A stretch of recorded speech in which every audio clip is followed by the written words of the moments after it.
À la question 34, on est dans une question sur les systèmes d'équations. C'est pour ça qu'en 2021, comme je t'ai marqué sur Classroom, ce problème-là est facultatif parce que ce n'est pas vu comme la matière essentielle, il ne sera pas dans ton examen de fin d'année. Si tu décides de le faire quand même et quand même de travailler avec tes différentes fonctions linéaires, c'est une bonne révision, en voici la solution.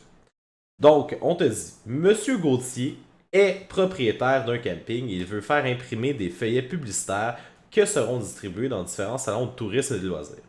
L'imprimeur local lui propose de choisir l'un des deux types de feuilles. Un carton imprimé recto-verso ou une feuille imprimée recto-verso et pliée en trois. À quel type de feuillet et à partir de combien de copies M. Gauthier économisera-t-il s'il prévoit faire une très grande quantité d'impression?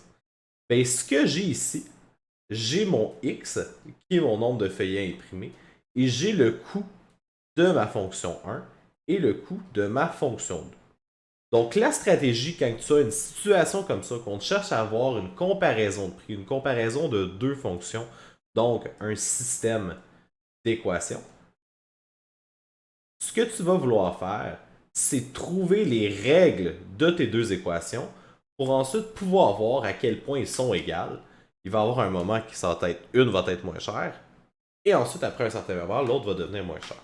En gros, si je fais une représentation graphique, je me rends compte qu'ici, hein, au départ, c'est moins cher, c'est moins cher, c'est moins cher.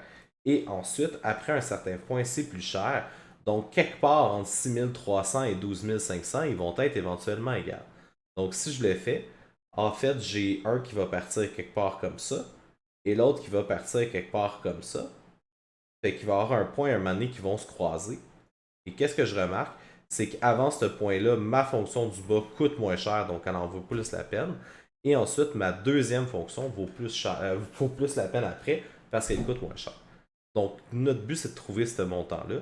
Parce qu'au départ, on veut prioriser les feuillets en carton et à la fin, on veut prioriser les feuillets en papier plié. Parce qu'on veut tout le temps avoir le service pour le moins de cher possible. Donc, pour trouver mes équations, je vais tout d'abord calculer A. Donc, A, la valeur que je fais, c'est y2 moins y1 sur x2 moins x1. Et je vais le faire en parallèle pour trouver mes deux fonctions. Donc, je vais dire que ici, c'est A de ma fonction 1 et ici, c'est A de ma fonction 2.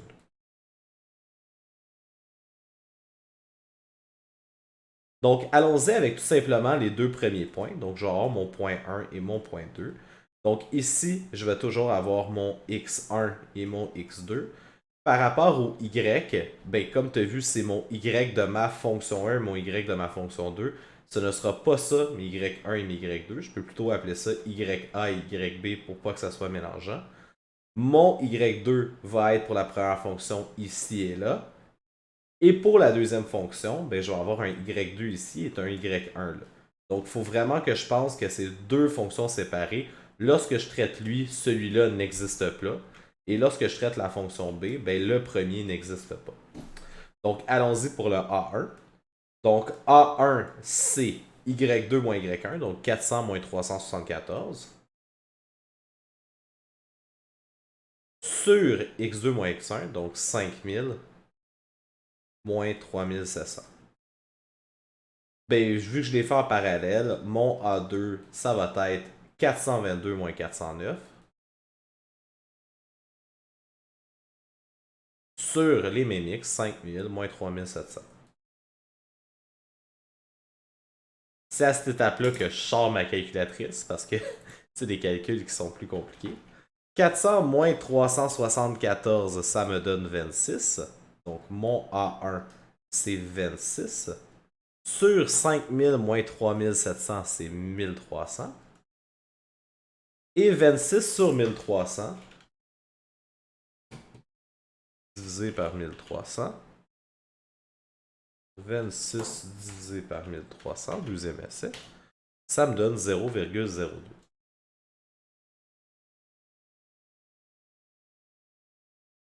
Oh, quelque chose se passe, c'est écrit. On va réessayer. Est égal. Donc, pourquoi est-ce que ça ne marche pas? Je vais essayer ici. Ah, ok, parfait. Est égal à 0,02. De l'autre côté, mon A2. 422 moins 409, ça me donne 13. Sur 1300. Et ben 13 sur 1300. Je suis sûr que vous savez déjà c'est quoi.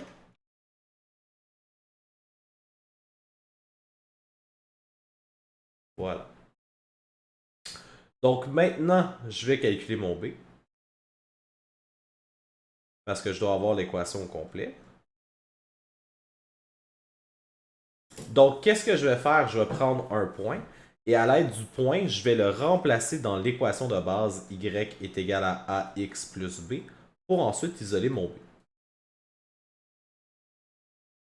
Donc, le point que je vais prendre le point à 12 500. J'aurais pu prendre un de mes points plus tôt aussi. Mais bon, on va prendre celui-là, ça va faire le travail. Donc, le point à 12 500, je vais avoir x et je vais avoir y et y pour les deux points différents selon si je suis dans mon situation A ou dans ma situation B. Alors, allons-y. Pour ma situation A, mon y devient 550 est égal à mon A qui est 0,02 fois mon x qui est 12 500 plus une valeur en B que je vais devoir isoler. Pour mon deuxième, mon y vaut 497 et 497, ça vaut mon A qui est 0,01 fois mon x qui est 12 500 plus le B que je vais devoir isoler. Mais pour isoler, c'est la même chose de chaque barre. Donc, je vais faire simplifier mon nombre ici. Ensuite, je vais soustraire et je vais avoir mon B d'isolé. Donc, calculons 0,02 fois 12 500. Ça me fait 250. Alors, j'ai 550 qui est égal à 250 plus B. Et bien, je vais faire moins 250 de chaque barre. Je vais donc avoir 300 qui me donne B. De l'autre côté, 0,01 fois 12 500, ça me donne bien sûr 125. Hein, je tasse la virgule de 2, plus B. Je vais faire moins 125 de chaque barre. Et 497 moins 125, ça me fait 372 qui vaut mon B. Donc 372, c'est quoi? C'est mes frais de départ avant même que j'aie fait quelconque copie.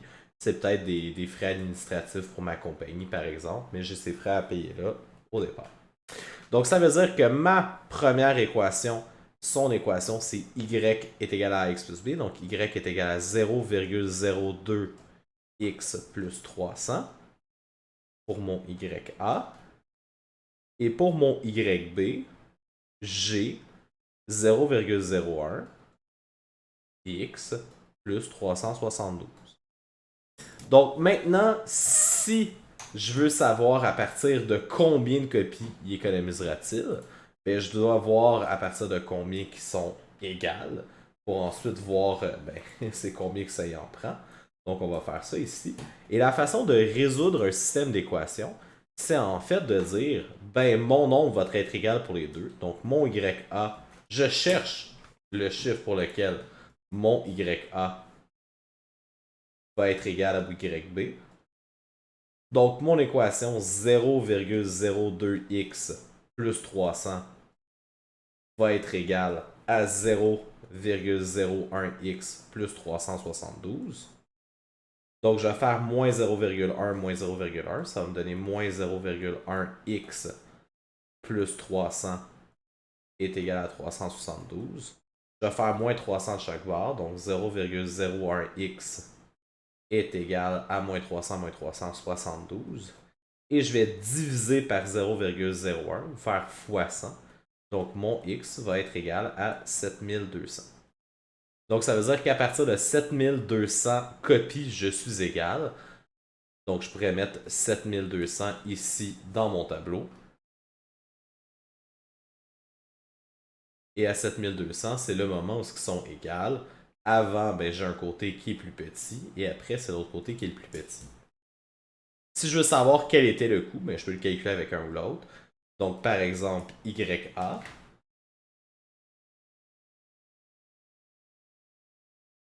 c'était égal à 0,02x plus 300. Donc, YA va être égal à 0,02 fois 7200 plus 300. Donc, YA est égal à quoi? Je fais le calcul. Donc, 0,02 fois 7200 plus 300, ça me donne 444 $. Bien sûr, ça va être la même chose pour YB, vu que c'est le moment où les deux sont égales. Ça veut dire qu'à 7200, les deux me coûtent 440 $.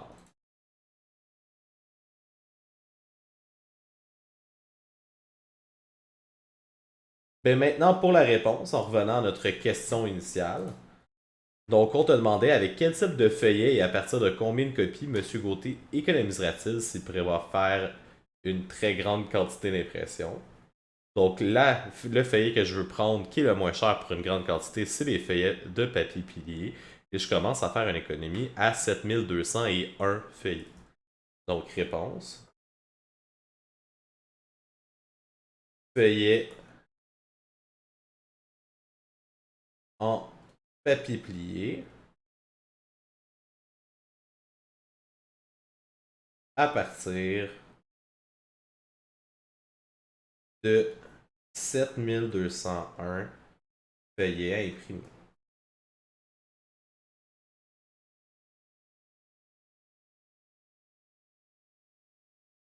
Encore une fois, comme je t'ai dit en 2021, ce problème-là sur les systèmes d'équations, avec la comparaison et de trouver le point où c'est égal, c'est facultatif, ça ne sera pas dans l'examen final.